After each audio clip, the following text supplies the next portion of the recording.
আপনি যত বড় পাওয়ারফুল লোক হন, জনাব তারেক রহমান আপনাকে বলছি, হাসিনার থেকে পাওয়ারফুল আপনি কোনোদিন হইতে পারবেন না। অতএব আপনি আপনার দলের গুন্ডা পান্ডা বদমাশ ডিল করবেন, তা না হলে আমরা আমাদের এলাকাবাসী ঐক্যবদ্ধ বাংলাদেশ জোটকে সাথে নিয়ে এগুলো ডিল করবো।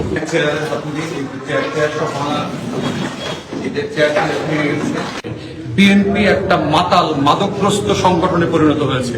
তার সাথে কোনো ভালো মানুষ, ভদ্র মানুষ নাই এলাকা। সব গুন্ডা পান্ডা বদমাশ চাঁদাবাজ এবং মাদকাগ্রস্ত এই ক্রিমিনাল গ্যাং হচ্ছে বিএনপির বেজ এরিয়া হয়ে গেছে। আমরা বলবো, তারেক রহমানকে বলছি, যদি আপনি সত্যিই দেশে নেতৃত্ব দিতে চান, মাথায় রাখবেন যে আপনাকে এই ক্রিমিনাল গুণ থেকে আপনাকে বের হয়ে আসতে হবে। আপনি যদি 31 দফার বাংলাদেশ চান, আপনাকে বদলাইতে হবে।